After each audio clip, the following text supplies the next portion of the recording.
Welcome, people, and thank you for tuning in. This is the Sports Underground Podcast with Baron Graft. The revolution will not be televised, will not be televised, not be televised. And look who's coming up. Do you know how I get up for my game? Do you know? I have wrestled with an alligator. I done tussled with a whale. I done handcuffed lightning, throw thunder in jail. That's a winner! And now, from Hotbox Studios in Burbank, California, which is literally an 8x10 box in Baron's garage, your host, Baron Graft. What is happening, folks? It's the Sports Underground, episode number 48. The Daryl Moose Johnson episode of the Sports Underground.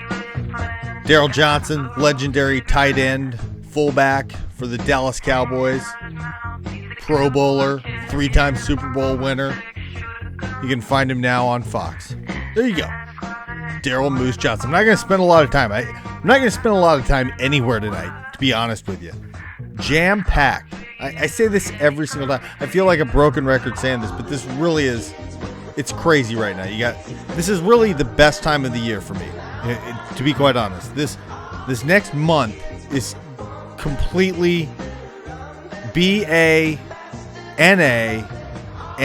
because you got college football, you got pro football, you got Major League Baseball in the playoffs, you got NHL hockey starting soon. So it's just a month of goodness. It's a month of chocolate and peanut butter. That's what I'm saying. Gonna talk Major League Baseball a lot. Gonna dedicate the first block of the show to Major League Baseball because after the events that unfolded on Tuesday night, how do you not start with Major League Baseball? Gonna do that. Gonna talk about NFL. Gonna give you my game of the week.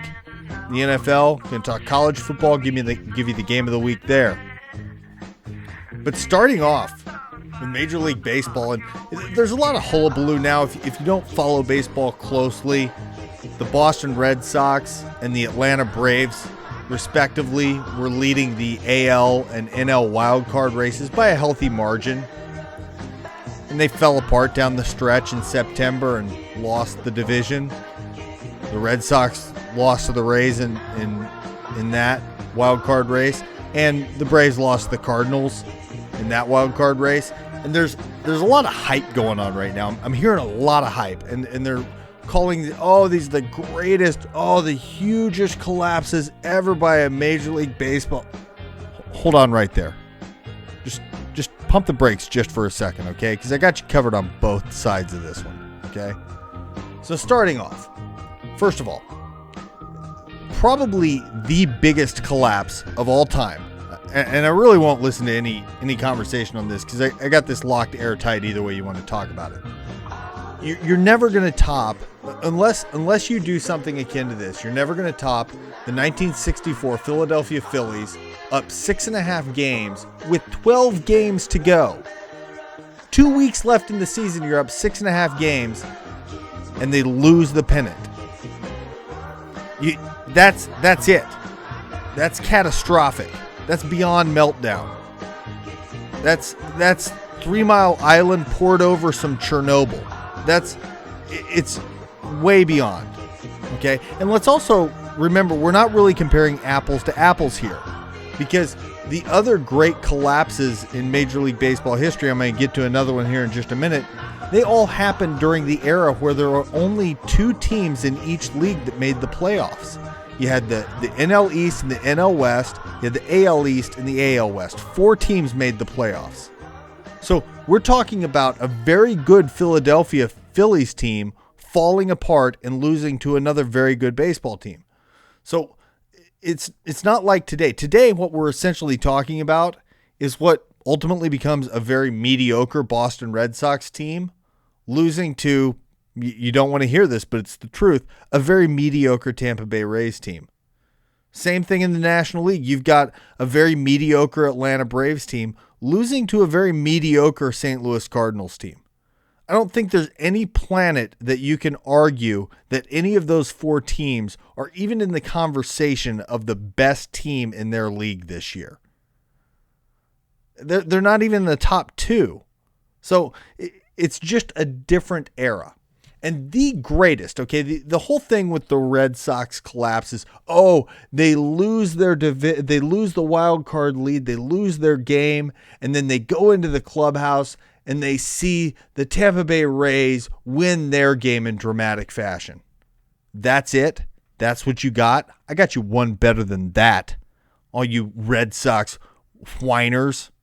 All the hype machine at ESPN is grinding this into sausage meat. This whole collapse thing and the drama and the drama of it. I got you one better. How'd you like to be the 1951 Brooklyn Dodgers?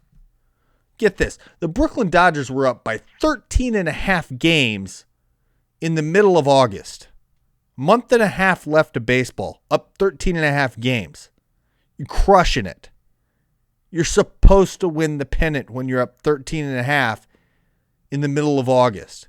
And remember, this is an era where only 2 teams from each division make the playoffs. So up 13 and a half, it's supposed to be a no-brainer. The Dodgers collapse. They fall completely apart. It all comes down to the last, stop me if you've heard this. It all comes down to the last day of the season when the Dodgers play the Giants. Did I mention? The Giants? Yeah, it came down to a playoff where they had to go play the Giants. Did I mention that the Giants are the team that chased them down? Oh yeah. And so they're in a playoff after this catastrophic collapse. And then in the 9th inning, Bobby Thompson, the shot heard around the world, hit the home run that put the Giants in the postseason. So both of the drama stories that you have from Tuesday night in the Red Sox and the Rays, they all happened on one baseball field in 1951. So stop all this with the worst all-time. It's not the worst all-time collapses. Now, that being said, I was very outspoken on the point that I felt like the Red Sox and the Braves were going to make the playoffs. At the beginning of September, I was very outspoken in saying that I thought they were going to do that. And it did take 2 pretty dramatic collapses for that not to happen. But ultimately, I don't know that this really is going to greatly affect. The Rays look better than the Cardinals, but I'm not sure if the Rays really have enough bats, enough arms. I'm not sure if they've got enough to really make a run on this thing. And everybody wants to bark about, the San Francisco Giants, they came out of nowhere. They didn't have any hitting, but they had a phenomenal pitching lineup to start. Okay, just put that in mind. Their starting pitching was ridiculous. So, longtime fan of mine, listener of the show, Karen No, wants to know my predictions for the baseball playoffs. And I'm just going to start off by saying this.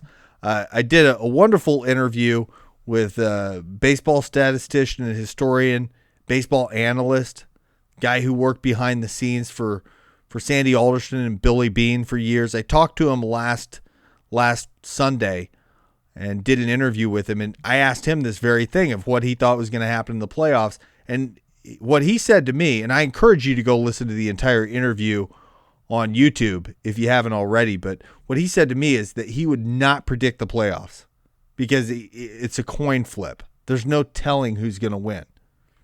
And I think we've seen that net out. I really think that we've seen that for the most part, there's really no telling who's going to win in the playoffs. That being said, I think that I can make some safe assumptions, at least for the first round of the playoffs. So here's my playoff predictions.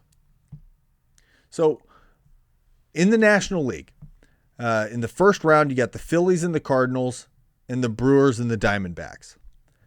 In the first series, the Phillies and the Cardinals, and I said preseason, I said that the Phillies were my team to go to and win the World Series. I'm not wavering from that one bit. And I firmly believe that the Cardinals really have the deck stacked against them now. They're starting Kyle Loesch in Game 1 opposite that nasty guy you might have heard of, Roy Halladay. That's a matchup that does not favor the Cardinals.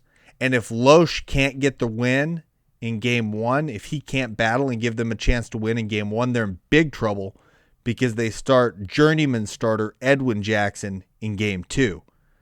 And I just have a feeling that Phillies lineup is going to get to Jackson in game two. So they could quickly be down 0-2 going home to play their first home game. So I don't really see it.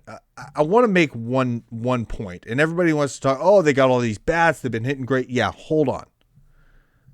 Your 2011 St. Louis Cardinals grounded into 169 double plays. That's a National League record.